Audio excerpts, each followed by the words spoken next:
Welcome to Writers Not Writing. This used to be a show where I interviewed authors about the ways they procrastinated, and I'm sure we'll still have some of that. But in these times, I want to use this show to highlight artists who are using their voices to push back against fascism. Whether we're writing or not writing, we need to be defending one another.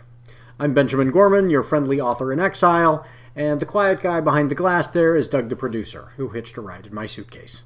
I write novels and collections of poetry and stuff, and Doug does his best to make me sound better. Welcome to Writers Not Writing. If I take my time. Hail and well met, readers and reviewers. Welcome to Writers Not Writing. We had a week off last week, but we are back with the most special guest I have ever had on the show. I have had some pretty special guests on the show. I've had Fonda Lee on the show and Elliot Kalin, some folks who are a really big deal, but the most special guest is my wife, who's the most special to me. So this is Chrystal Gorman. Welcome to the show, Chrystal. Thank you very much. I'm happy to be here. And of course, we got all gussied up for the show because that's how we roll on this show. Of course. So we went with, we've moved to Spain, as I've talked about on the show before. And so we decided to go with these flamenco outfits. These flamenco costumes. Are they costumes? Outfits? I don't think they're costumes. I think they're traditional flamenco ensembles. No. No? That's not the right word. No? I mean, that works. Ensemble. So here is the man's traditional flamenco stuff is pretty straightforward. I'm wearing a black suit. The coat of it is pretty tight fitting for me. It's a little uncomfortably tight. Normal white shirt, and then I decided to go with this very bright purple tie to match Chrystal's hair. And then the tail of it, it's like the waist of it is high, and then the waist of the pants is uncomfortably high for my taste. I'm wearing, like tight mom jeans. And then the coat has a half tail, so that when I am dancing, as though I know flamenco dancing, I can like flip it over her head. So that's very cool. And tell them about this dress, because oh my gosh, the women's portion of the ensemble is far more elaborate. So tell them about your dress. Oh, I went with the full-on cherry red traditional dress. Ruffles on the bottom. I've got this lovely black lace cover on the top with the poofy lace sleeves. It's the bright stunning. Red rose in your hair against the purple is very striking. I like that a lot. Yes. So those of you who are seeing us on YouTube can see these fantastic things, but we wanted to make sure the folks who are listening to the podcast know this is what we are wearing for the show, because we come prepared. Now, I have a quick question. Yes. And obviously this can be edited out. This is my first time on the podcast. That's a Doug the producer question. So, I'm just wondering about the level of any inappropriateness I can reach on the podcast. You can be shockingly inappropriate. Now, before you say without that, swearing. You are married to me, so I have ADHD and my level of impulsive thoughts. Yes. We'll find out how nice Doug is to me. If Doug is like, that was way too much, and then Doug can edit it out. Because I would like to take a moment just to comment how very much I do love the traditional menswear that Ben is wearing, because I'm a big fan of his butt, and where the tailcoat comes off really kind of feeds into all of my Regency, my love of Austin. So I really just because hopefully Ben's mother is watching this, so you're welcome. Thanks. Hi, Mom. Hi. And Doug is here, of course, Doug the producer, and so the theme for today's show, normally this is a show where I interview authors about their work, about what they're doing when they're not writing, so that it's not a process show, so we don't sit around and go, how do you come up with your stories? I sit down at the table and bleed. So this is instead a show about procrastination, or it has been historically.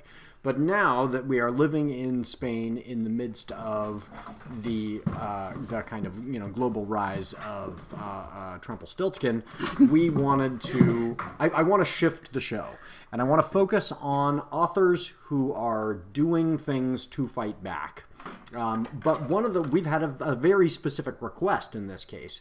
Because we made this choice to move to Spain, I was talking to Doug, and he was like, we should do a show about the kind of how-to side. So I've written a book about why.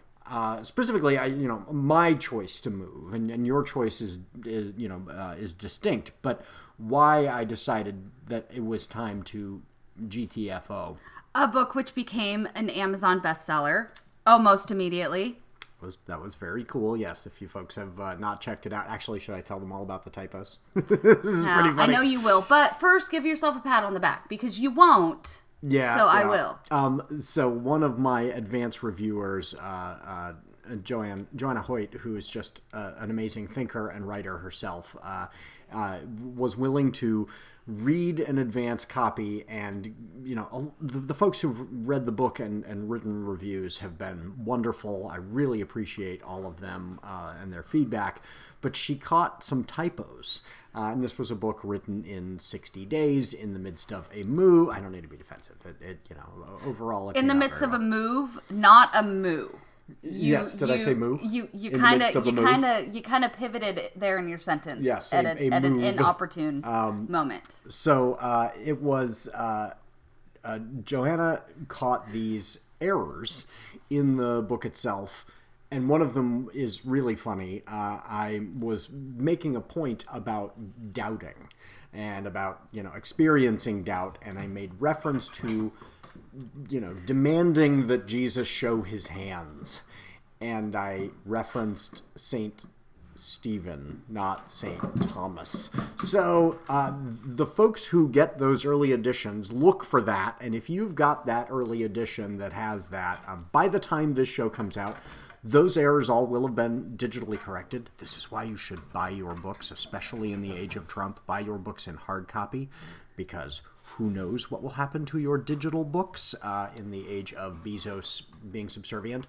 But if you have the print copy, Chrystal pointed out the early edition that has a reference to St. Stephen rather than St. Thomas will be a special collector's edition, because anyone you purchase from now on will have I will have caught those errors. So thank you to Joanna Hoyt for that. But anyway, so I was talking, and then if all of you buy that book and then become super famous, then the value of your typoed book will increase exponentially. Fact. So hold really, on to it's just for your own investment purposes. You should all go out and buy the book. Yes, hold on to your first one, and then buy a bunch of copies for friends, give those away, and then you will have the valuable one of a book that becomes increasingly valuable. That's good also, investment advice. We are not investment advice. There's probably some legal disclaimer I have to make. This is not a show about investment advice. For legal purposes, this is a joke. Yes. I think maybe that's it. But also, an additional bonus is if this book becomes famous and,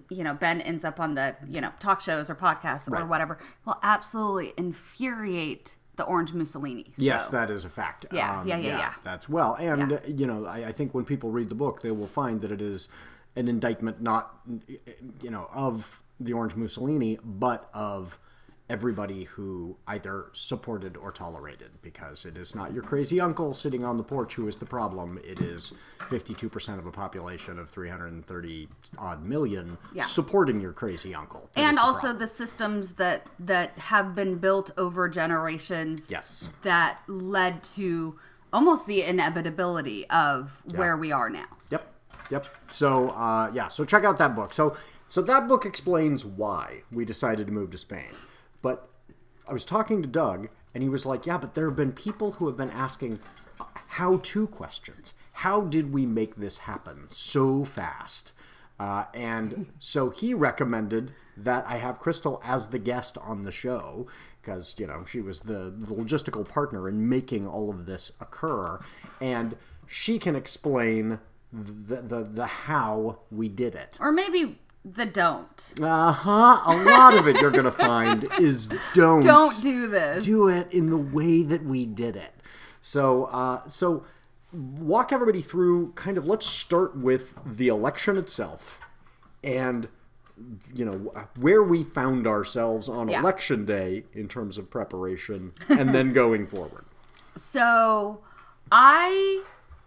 despite all of my own, knowledge and my understanding of the history of America and how our electoral system works, my understanding of all of that, I just kind of emotionally blocked that all out and held this very deep hope that Harris would win. I was far too optimistic than anything I've ever seen in my life gave me the right to be.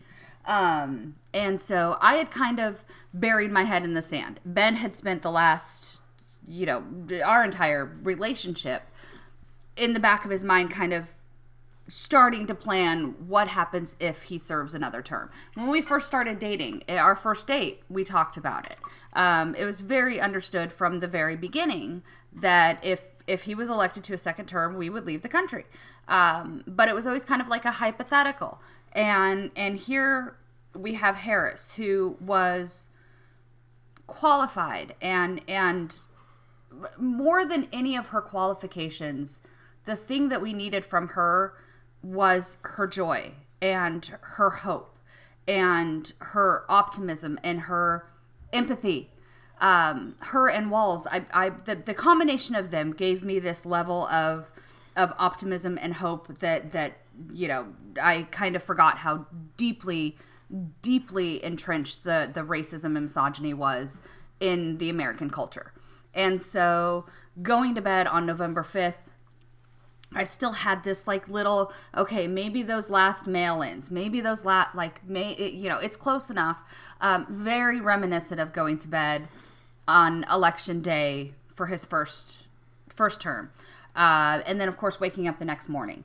And I went into a bit of, Ben immediately went into pragmatic planning mode. I went into a bit of denial.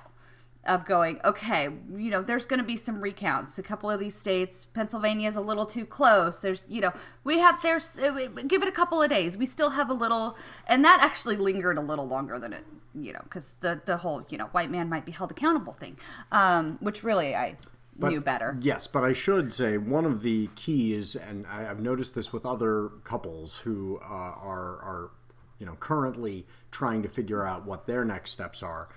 We knew we were on the same page about leaving. Yes. From the jump. And that's incredibly important because if you've got one partner who's saying we should leave and the other saying, but I've got an ailing parent or I've got a child who needs to finish high school or whatever, those are legitimate reasons to say, hey, maybe this isn't the right time for us. And that really was one of the things that allowed this to be possible was that we both agreed we needed to go. So then it was just getting from we both agree we need to go to, okay, so what do we need to do in order to make that happen? It's stressful and it's emotional and it's heartbreaking and it is stressful. And if you are dragging a partner along, that just, I can only imagine how much that would compound all of those stresses. So the first thing, Ben and I kind of had different focuses. It was kind of understood he was going to be in charge of the practical hows, the visa stuff. And so I pivoted to one of the first things that I did is started going onto all of the sites I could find. Reddit. There were a lot of subreddits that were really helpful. TikToks from expats, from people living in what are all the countries? Scotland, Norway, Denmark, at one point, Portugal. Should we tell them about Portugal? Iceland. No, let's not tell them about, okay, yeah, but let me finish my thought first. We can tell them about Portugal. So really kind of talking to people that live there, both citizens and American expats, and the process and kind of what life is like there, narrowing it down. And originally we had kind of narrowed it down to Scotland because we wanted an English speaking, and then for visa purposes that was just kind of, the UK is a little more difficult. And so then I I actually watched a TikTok video that was talking about Spain, and they were talking about Spain and they were talking about Portugal, and so Portugal had come up in an earlier conversation about a possibility, and I had said, well, no. And Ben was just kind of, okay, because for a lot of reasons, I things like Costa Rica and Paraguay and Uruguay and Mexico, South America were out for a lot of reasons. I am pumpkin spice white, and I do not speak Spanish. And with climate change and the tensions that are going to be happening between Trump and the U.S. and Mexico, those all kind of factored into. So it wasn't until I watched the TikTok video where she was in Spain talking about Spain and Portugal in the immigration process that I saw the map on the wall behind her and realized that Portugal was not, in fact, in South America. It was actually right next to Spain. So Portugal and Spain were both options. They're both very, very similar. Cost of living is slightly lower in Portugal, but they also speak Portuguese instead of Spanish. So it's a slight variation. So we chose Spain because Ben is fluent. So once we settled on a country, then I focused on the dogs and the cats because we were transporting 5 animals, and it was weeks of research of how could we get them. And before we get to the dogs and cats, because dogs and cats and lions and tigers and bears, oh my, just wait for all that. But a little bit more about the country selection. So this has been a point of much amusement for me because Chrystal and our kid Frankie are very concerned about what Trump is going to do in Mexico, and I think that is entirely accurate and legitimate. There will be conflict there. Already we are seeing the some of the tariff stuff, and so they didn't want to be anywhere in kind of Trump's sightline, and so I was saying 2 of the countries that were real possibilities for me were Uruguay and Paraguay. And they are very progressive countries. They have a very open immigration system. And Chrystal and Frankie were like, no, they're too close to Mexico. So geographically, we have had Portugal in South America, and we have had the misapprehension that Paraguay and Uruguay are close to Mexico. And I had to kind of point out on a world map that Paraguay and Uruguay are further from the United States than Spain is. Listen, South America is far away. Listen, in my defense, I am the product of a very, very small, very, very red hometown and public education. Yes. And so that's my so geography defense. is not was not a strong suit. So Frankie used to say geometry is not my strong suit whenever we were talking about locations. It was Frankie was also the public the product of So we in looking at all the various countries that were options, and this is what I would encourage folks to do, try and figure out the situation for you will be different. Yeah. So if you decide, I want to move to Scotland, and you've got a Scottish grandparent, you might be able to get in. Or Ireland, if you've got an Irish grandparent. We did not have anybody in our ancestry. My great-grandparents are from Portugal and Ireland. That's too far back. Well, and that's and there are that is probably the easiest thing if you are looking to leave because despite what Trump would like to do away with, almost every single country has citizenship by descent, and a lot of them you can go back to and there are even a few that you can go back to great-great-grandparent. So look at your family tree, particularly if you have the ability to access those documents, birth certificates, citizenship records. So first thing I would do is check your family tree. Now here's an additional factor that didn't apply to Ben but applied to myself is I was adopted. And so I both looked at my adopted family tree, which, unfortunately they are just about as American as you can possibly get going back. They were homesteaders going back 200 years or something. But I also looked into my genealogical line that I had done through DNA through Ancestry. And that would have, I do have very close genetic ties to Eastern Germany. But that would require additional time to hire an investigator to track down those family members, to track down that family line, which would have, if you are adopted and you have the essentially like $2,000 to $5,000 to investigate those birth records, there are companies that do that for you, that can track down, okay, here is where your grandfather was born, here's the wedding certificate, there are people that can do that for you. But when the election results came in and we both went, we are leaving the country, I had a very definitive exit date. My whole thing was, there is no basement, as far as I'm concerned, of what Trump will do and what he is capable of doing, and the fact that there is no, but that's illegal, he can't do it, that will stop him. That's not true. Eventually, maybe it will work its way through the court system, but I have no faith in that, considering the foundation he has laid to help him with those court systems. So my biggest thing was, if we're leaving the country, we have to be out before he is inaugurated.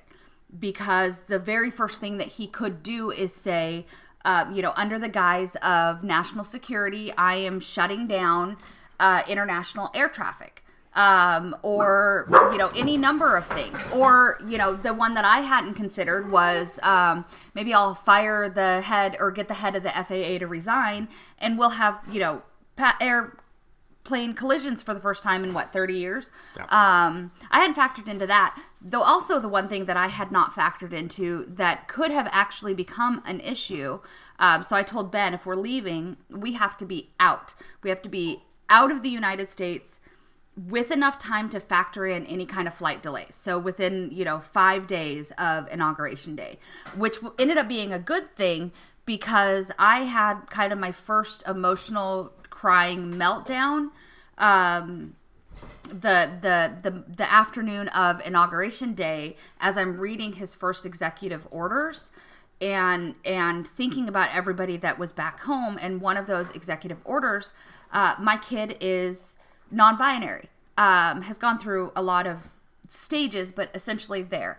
And their passport is marked with an X. And that could have, we don't know, could have actually prevented us it would have if they hadn't had their passport.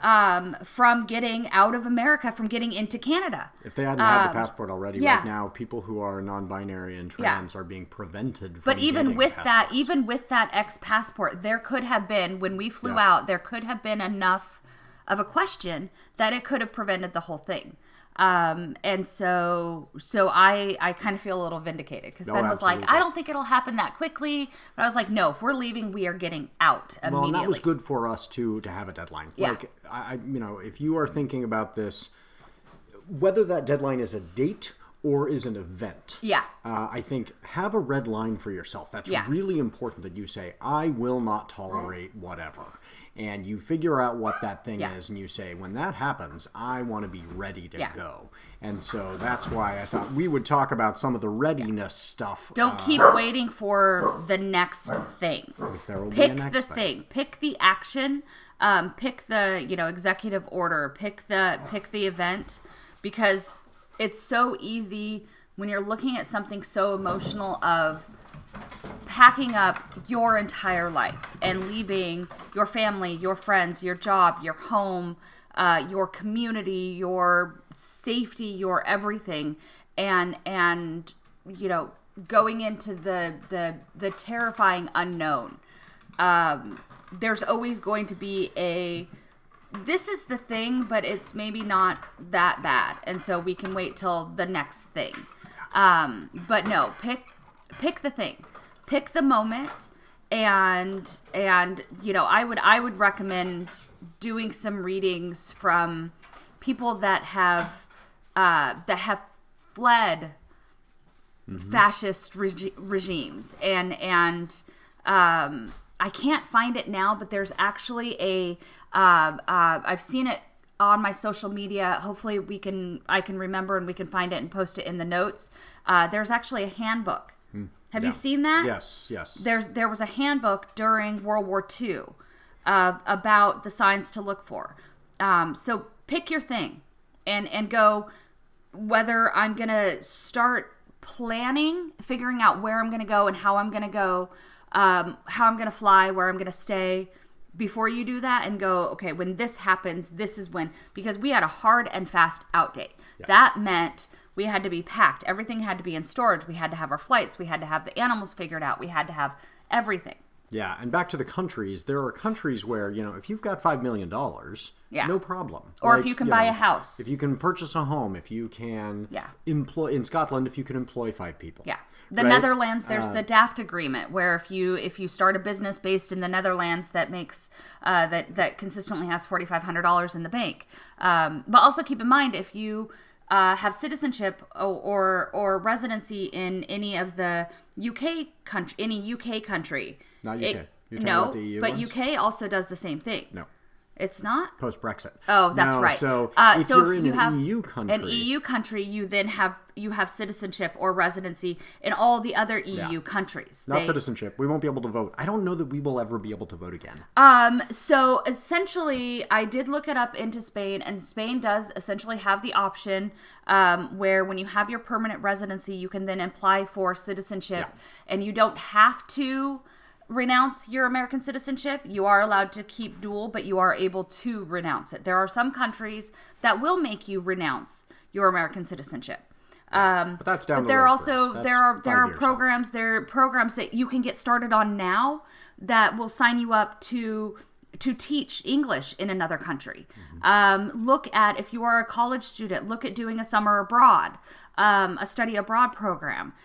Because if you are a college student, you do a study abroad and you then find a job, then your family can join you. My kid went the maybe non-traditional route, but I'm not to judge of, I'm going to, open up Tinder and change it to World, and, maybe I'll match with somebody and I don't know. I don't know. To each their own. It hasn't worked out yet, but, we'll find out. There are different ways. And I recognize that, it's very important for us to say, A, not everybody should do what we've done, and B, not everybody can. Yeah. There are a lot of folks who, for various reasons, can't. And part of the reason that we are able to move to Spain is I own a small company. Yeah. The small company can then employ me. I can then be employed by a foreign company, a company in the United States, which is, and so I am telecommuting to that not a pipe publishing job. If you might not have that luxury, so figure out which country works for you in the various ways that it works, and then one of the big decisions is, do you bring the pets? Yeah, ours was that was not a decision. That was not a question. The puppies are a year old. Havoc is 3 years old, and both of the cats are over 10 years. So you're either giving somebody cats that are at the end of their life, or you're giving, no, that wasn't a question. Yeah, we love our animals in a way that, it's, some people that is, again, not judging. Some people can say, oh yeah, we'll have somebody else have the animal. And we have we also didn't have anybody that, because our dogs are horrible. They are terrible. We did not have anybody that we could send them all to stay together. We didn't have anybody that had the space, or our dogs are wonderful, but they're puppies. They destroy everything. But we didn't have family or friends that we would feel comfortable going, okay, we can, So I literally, had we not been able to figure out flights or anything for that, it would have been, we kept my car and we loaded everything we could, including the animals, and we would have chosen Mexico or Uruguay, and somewhere we could have driven. Like that would have been our could we have not if we had not been able to fly them, that would have changed where we were going. That was how committed we were to taking them. But if you are taking your animals, that is a process. Oh my gosh. So it was weeks of research. And so one of the things airlines did post-COVID was they made it so that you could no longer fly with your dogs in the cargo hold of the plane, with the exception of Delta and Air Canada. Those are the only two planes that will allow you to check your dogs in with the checked luggage. There is a 20-pound weight limit on animals in the cabin in the airplane. And so the cats we were able to take as carry-on. And so they actually did phenomenally well for, 15 hours altogether? That's a long flight for a cat. Very, very long. It's a long flight for a human. And they did really well. So we ended up flying. So Delta does not allow dogs in the cargo hold for transatlantic flights. They do for Trans-Pacific. It's so weird. Yeah. So you can fly your cat to Asia, your dog to Asia in the cargo, but you cannot fly your dog to Europe. And so we ended up, I finally ended up booking, with Air Canada, because the only other option is to fly them pet freight, which is, oh my gosh, like, it's like $7,000 an animal. Yeah. Which essentially is like FedExing your dogs. And they're not with you, and they might get there a couple of days before you and be boarded. They might, after, So we ended up booking through Air Canada, but so the first flight that we took was a 1-hour flight from Portland to Vancouver, which was on this teeny tiny little puddle jumper stuff of nightmares airplane. And based on the size of the plane, there is a limit to how many dogs they can take at once. And that one had 2. So I flew up the night before with Havoc and spent a 12-hour layover just chilling in the airport, which is... It's not fun. I mean, it's doable. It was fine. We made it. Gave him a little break. He got to stress. But it's, sleep. I don't know if you've ever tried to sleep in an airport. It's not fun. And then these two, Frankie and Ben, flew up with the 2 dogs and the 2 cats. Early the next morning, we met up in Vancouver, and then we flew to Montreal. And so I'm not going to go into all the process of the dogs. You'll have to pay, I think it was like $100 and something fee for each animal in the cargo. You'll have to look up your airline's weight restrictions and size restrictions. If you have a larger dog, Havoc is 79 pounds, and they had a 100-pound weight. Every airline will have a 100-pound weight limit. That includes the size, the weight of the crate. So if your dog is over 81 pounds, I can tell you right now, you are going to have to find another option, because you're not going to find a crate that fits. Unless you are very, very wealthy and you can book a cruise ship or a private. Yeah, that was one of the things we looked at. Private the boat. Queen Mary 2. I think the Queen Mary 2 was the only one but that they would have have taken like animals. It but would have no. been like $10,000. But they have like 30-pound weight limits. Yeah, that's true. That only for small pets. So a chartered boat, maybe. I don't know. I don't know if you're independently wealthy. But if you have, and even then, if you have to charter a boat, I honestly have no idea. That costs. But if you, that is the thing to keep in mind. If you have an animal weighing that can't meet that 100-pound, you're going to have to find an alternative way to get them there. Unless you're going to Canada, in which case you can just drive. And then I thought we had to do the pet passports. Because Spain and most countries really don't do quarantines anymore. And so it was this whole stressed thing. So they have to be microchipped, and then they have to have their rabies vaccine after they're microchipped. So all of the dogs had to get, because we had just recently gotten Havoc and gotten him microchipped, we had to get them all their vaccine, their rabies boosters a little bit early because the vaccine has to come after the microchip. Anyway. So all the animals had to have rabies vaccine that is good for a year. They have to be microchipped. They have to be spayed or neutered. And so we thought we had to have a pet passport in which we went to the vet, he filled out the health certificate, and then electronically sent it to the USDA for the USDA to endorse it and then mail it back to the vet's office. And if you're bringing pets and you get into Googling this, I'm going to preface that this worked for us. Do not count on it working for you. So there is a 10-day window. And Havoc's got there. I had the vet print out, because I have ADHD and anxiety, physical copies of everything. He printed out his digital version of the health certificate.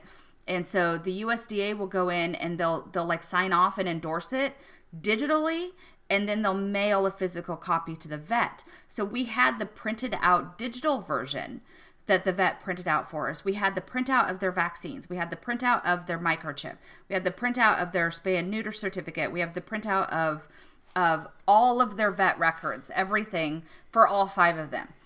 Problem came in where so freaky. Havoc's they got endorsed, even though they got sent at the same time, they got endorsed at different times. So Havoc's came into the vet's office literally the morning we left. And the only difference on it from a printed out version is that the embossed stamp is just like, the seal is a little bit raised.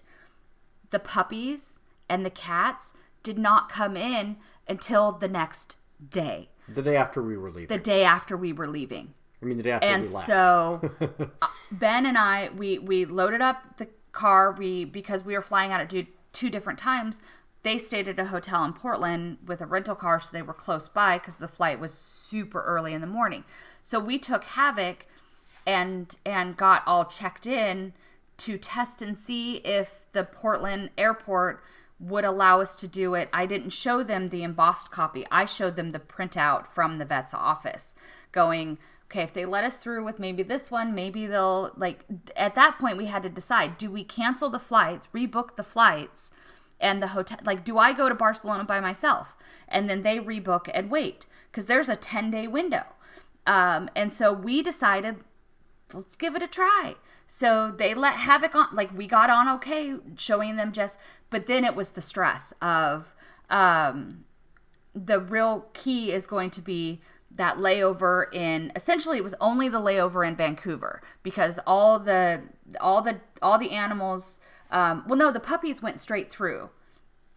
They didn't get the worry was that you would be stuck in Vancouver and we would go, sorry, we can't come up yet. Yeah. So and then what? Right. So I got Havoc when we landed in Vancouver from baggage claim and had him for 12 hours, and then met Frankie and Ben as they were coming off. And I'm not even going to go into the stress of that tiny little layover. If you're traveling with pets, get the longer layover. We barely made it. Yeah, it was like holding the gate made it, because you have to factor in at least an extra hour for every step of the process when you are flying. The baggage, all of it, and at least an extra hour, whether they are in cargo or carry-on. Factor in an extra hour.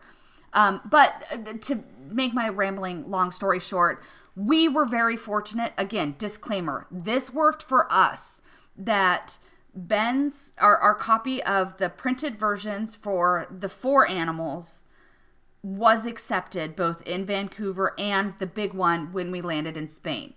They were like, let me see the vaccine, let me see the microchip. They scanned the microchips and they let us through. And it was, after all of that stress, the landing in Spain and getting in Barcelona and getting through customs with the animals was probably the easiest part of the entire travel process. But that worked for us. It is up to you whether, if you don't get that pet passport back in time.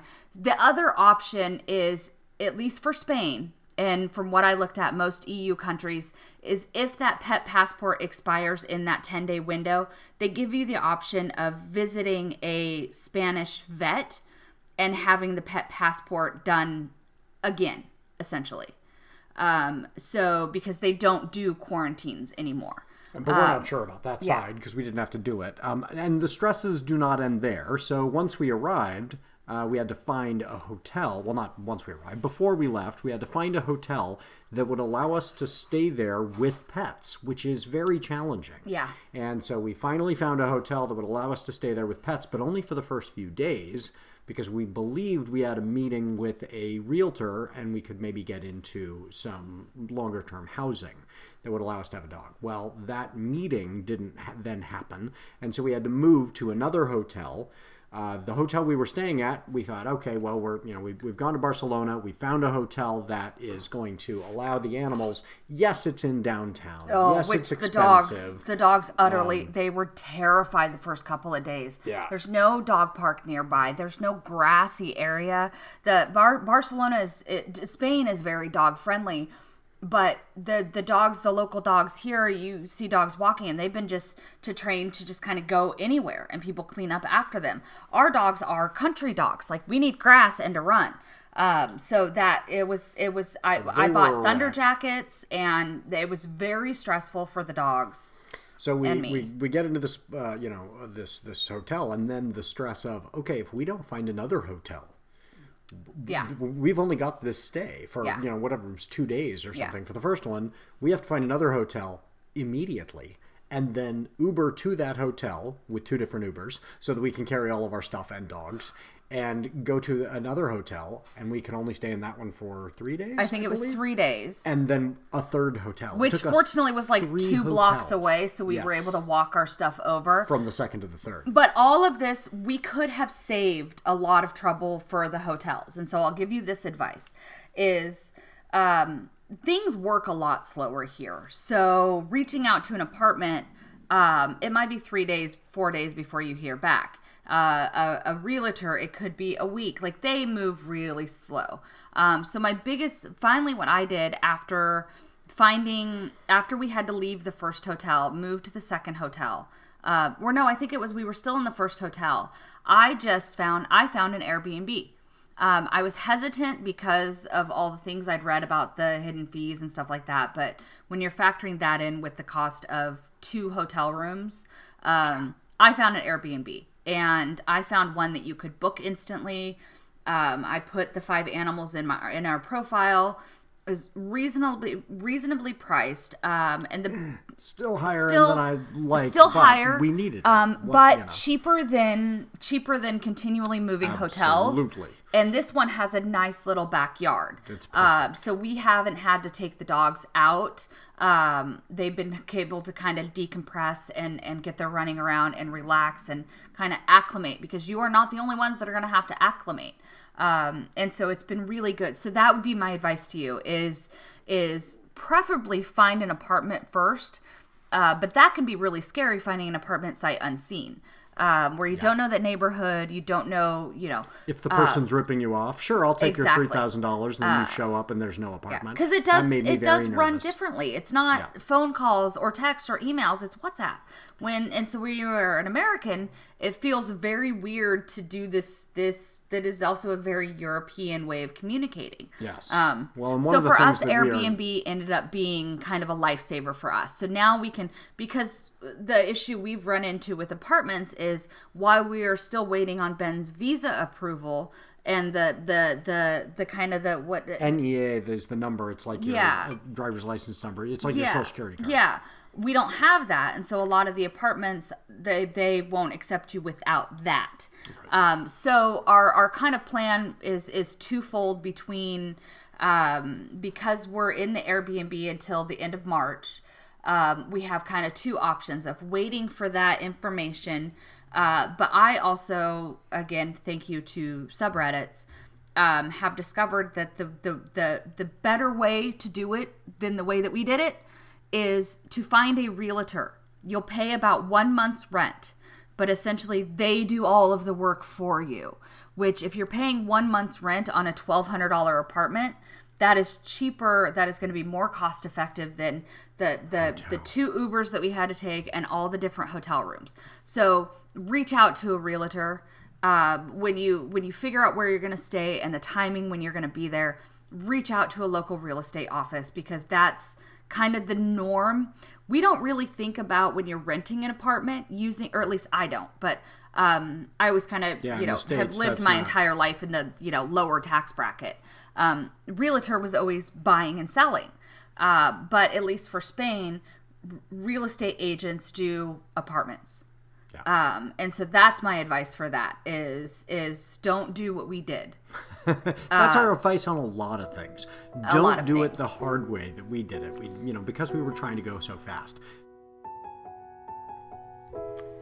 Hey readers and reviewers, I want to put out an all call for guests who are fighting back against fascism. If you know an author or artist of any kind who is using their art or their platform to push back, especially if they are doing so in an interesting way that deserves more attention and support, share this show with them and encourage them to email notapipepublishing at notapipepublishing@gmail.com and we'll get them scheduled.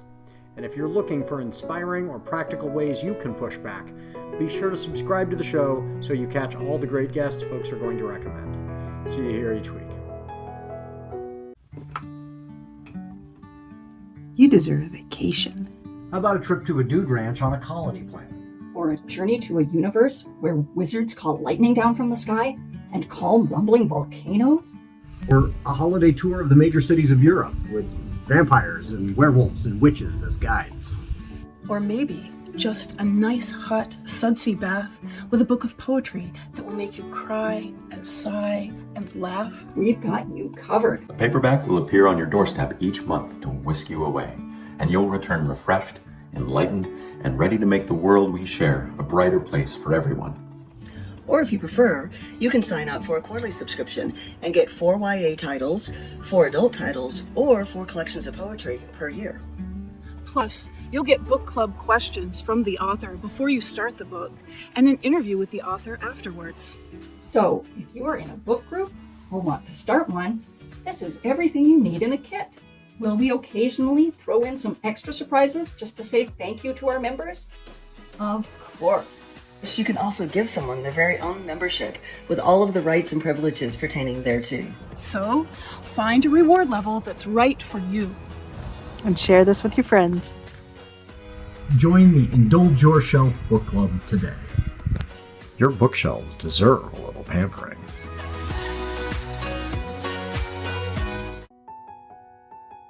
There's one other thing that I should share, and this is an error on my part that is classic middle-aged white guy presuming he knows things he doesn't know.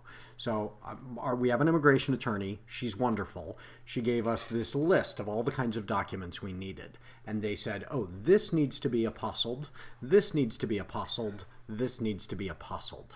And I don't know about you, but I did not know what that word meant.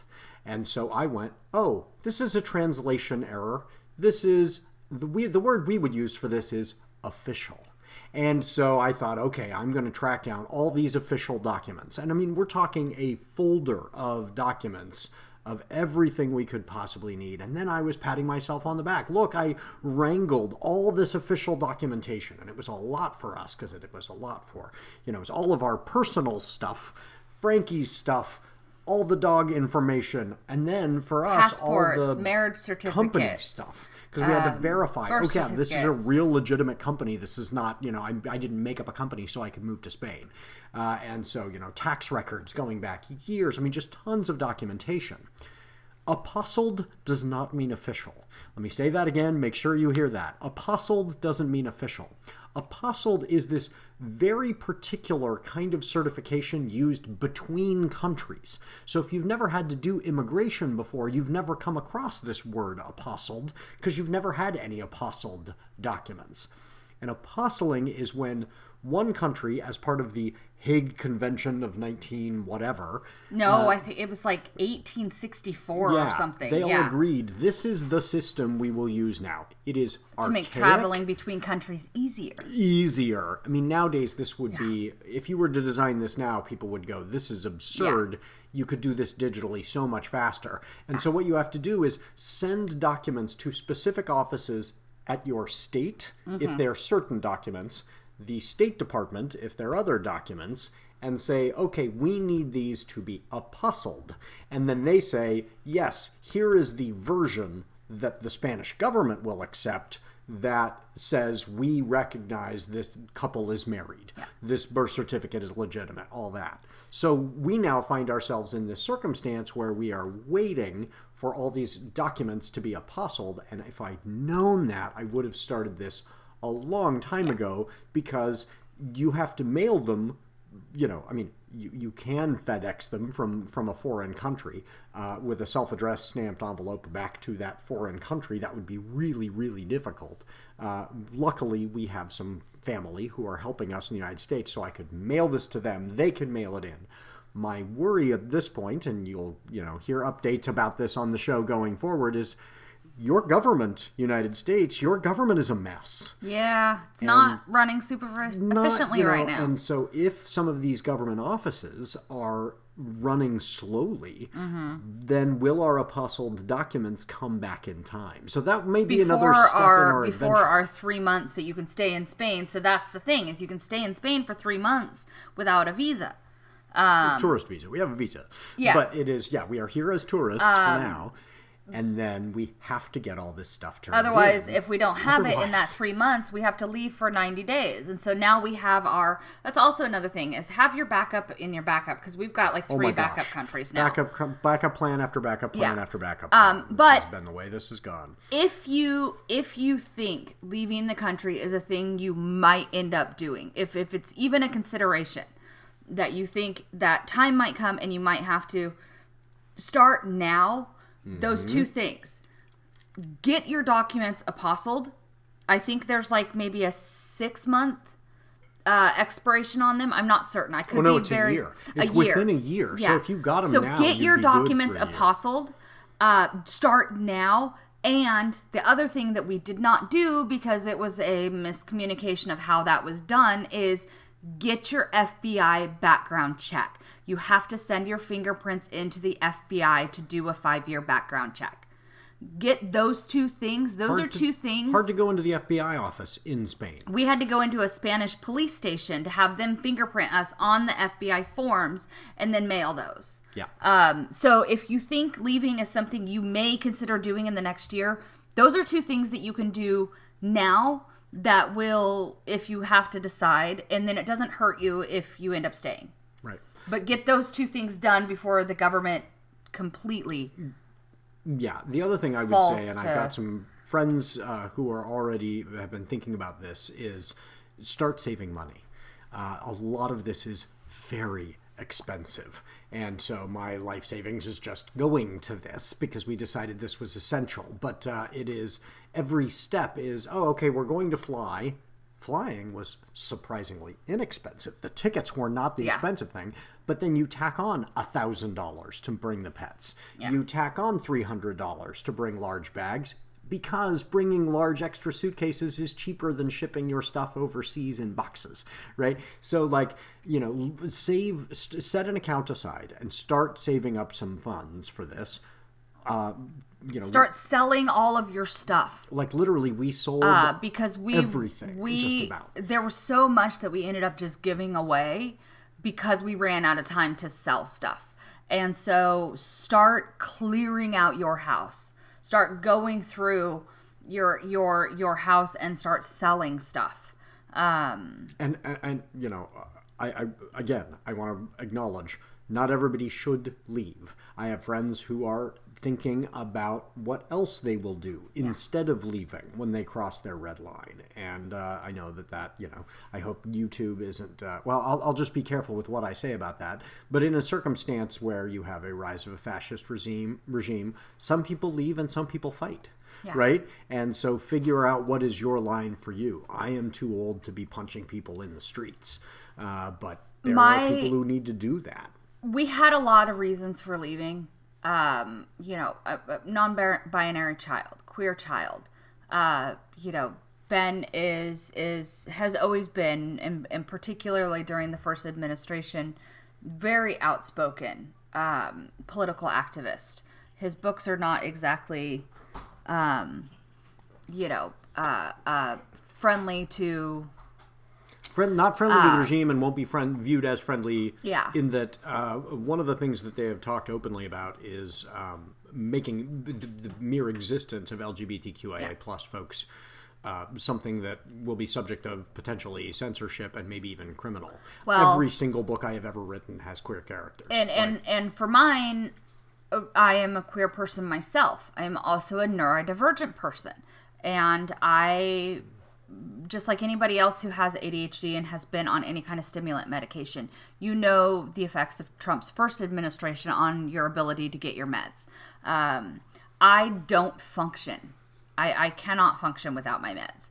And I have seen enough of RFK to know what he's going to do to my further ability to get meds and exist. I not only can I not function, I cannot. It is. I don't know where YouTube like hits their censorship. My meds keep me alive. We'll go with that.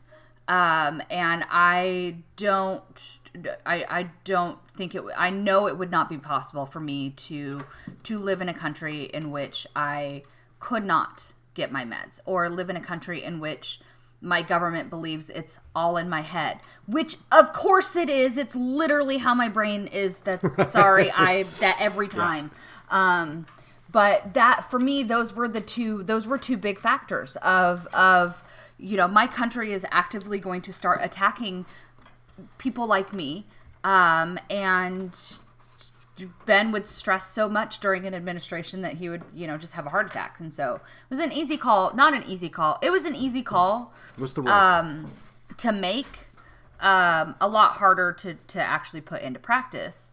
But an easy choice of whether to stay or to go. There was no question for us really about whether we were leaving. Yeah.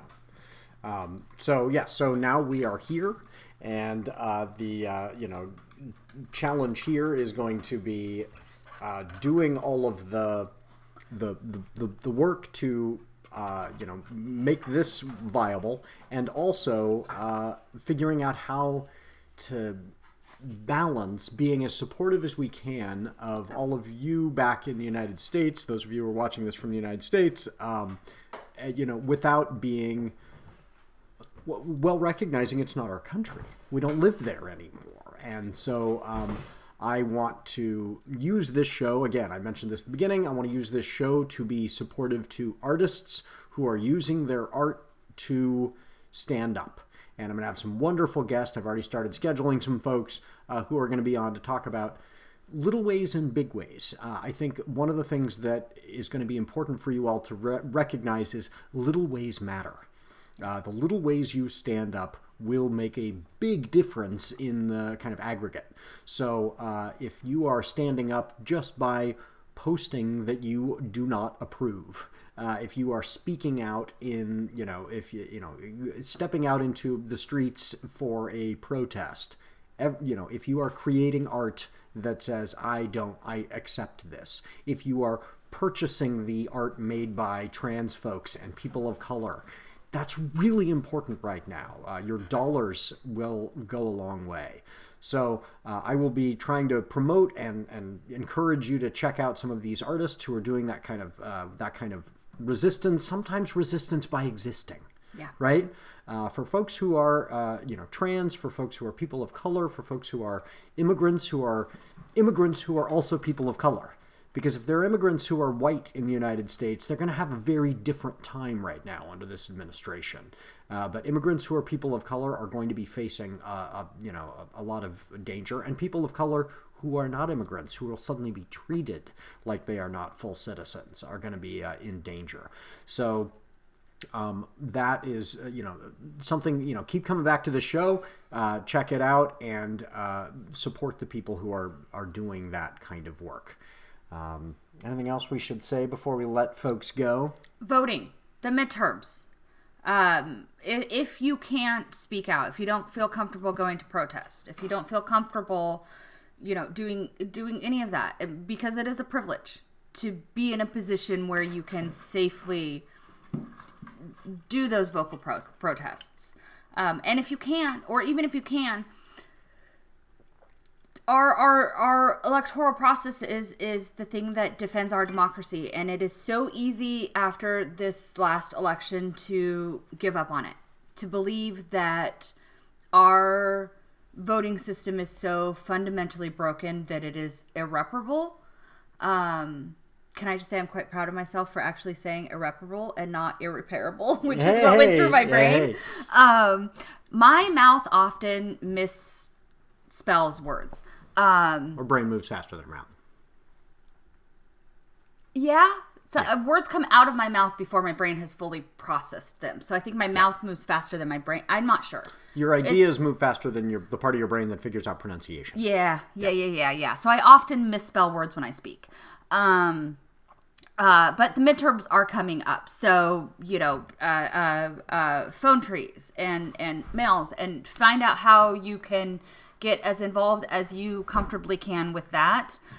Because the country will not survive. America will not survive another election in which 38% of the population look at a fascist and then look at a candidate like Harris, the Harris-Walz campaign, and if 38% of them look at those two and say, they're both equally bad, I'm just not going to vote, democracy cannot survive that. I wish more people understood. If you are not voting, or you are voting third party, you are voting for the Republican Party. That is just how it works. That's how it's always worked.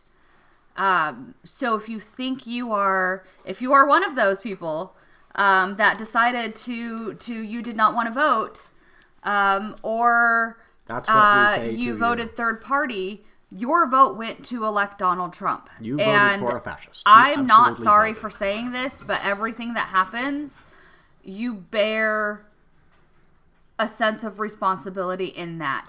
And if you don't believe a non-vote or a third-party vote is a vote for the Republican Party, please do some research, because it is and always has been. I say this with love, because the America where you can be apathetic, or you can say politics doesn't interest me, or politics don't matter, airplanes are crashing in midair, and queer children are going to die. And I read a story the other day about a family that was speaking Spanish in public. They were arrested by ICE and detained. They were American citizens. ICE raided and rounded up 1,000 people, including a military veteran, who they told him they did not believe his citizenship was real. His ID was real.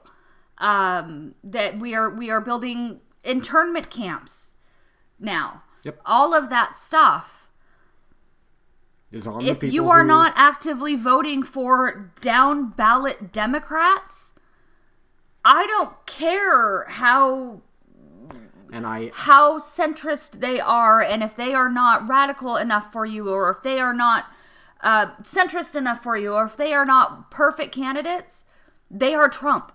And if we don't manage to sway enough during the midterms, America won't come back from it. Yeah. The midterms may be the last genuinely democratic election that we ever have. This is very sad to say. America will be exactly what America is. I mean, this is the issue. Is there are those of us who are going, this isn't America, and I think it's really important. This is a time for a lot of folks to open their eyes and say, "This is America, and who we always have been." This is America. This really is. When you're looking at MAGA America and you're going, "Oh my gosh, this is a nightmare." This is what the majority of Americans have experienced for the majority of Americans' history. And now folks who've been insulated and deceived by kind of American dream and privilege are going, oh, this is actually what we have been experiencing. We being everybody but cishet white middle-aged males, right? And this actually is you now. And this is an opportunity to decide to change that. And like you said, an essential part of that is going to be recognizing that the perfect is the enemy of the good. Yeah. If you keep waiting for the perfect candidate, the only candidate who agrees with you on everything is you. Yep. Unless you are running, you're going to choose the lesser of two evils. You're going to choose somebody who disagrees with you on things. So choose somebody who's going to agree with you on the most things, who's going to win, right? Otherwise, run. Yeah. But there's nothing in between. There's no, I'm going to, vote for this third-party candidate who I know is going to lose. Then you voted for the other party, right? You voted for the greater of two evils. And I'm sure you can sense some sensitivity around this for us, because we have people who were dear to us, and we would say to them, if Harris loses, we need to leave the country. We need to lose our jobs. We need to lose everything we own. We need to lose our community. This is going to be really, really difficult for us. And their response was, yeah, but I don't like Biden. Or, yeah, I don't like Harris. Yeah, but Harris isn't going to do enough for this group or that group or whatever. And or Harris isn't going to do enough for Palestine, so I can't vote for her. So then Trump just openly calls for a genocide. And that's... And you chose that, right? Yeah. And so then we are going, okay, so what you are saying to me, to my face You're not a safe person for me to be around. I mean, yeah, you're telling me you want me to leave. Yeah. Right? And so, yeah, I'm going to take that deeply personally. Yeah. And so, yes, when I am doing this, it is because I feel this, right? Yeah. To all the folks who said, I'm going to sit on my couch, or I'm going to vote third party, or, you enabled this. But the good news is, after we've yelled at you, right. It's not too late. It is not too late to actually get yourself involved and change. It is not too late. We'll see. Individually, if you are watching this and you have found that you maybe feel a little attacked by this, it is not too late. Oh, yeah. No, it is not too late for you as an individual. And one other piece of Chrystal's advice that I think is really important is when she says the midterms, it's not the midterms. It's all those other things she was describing.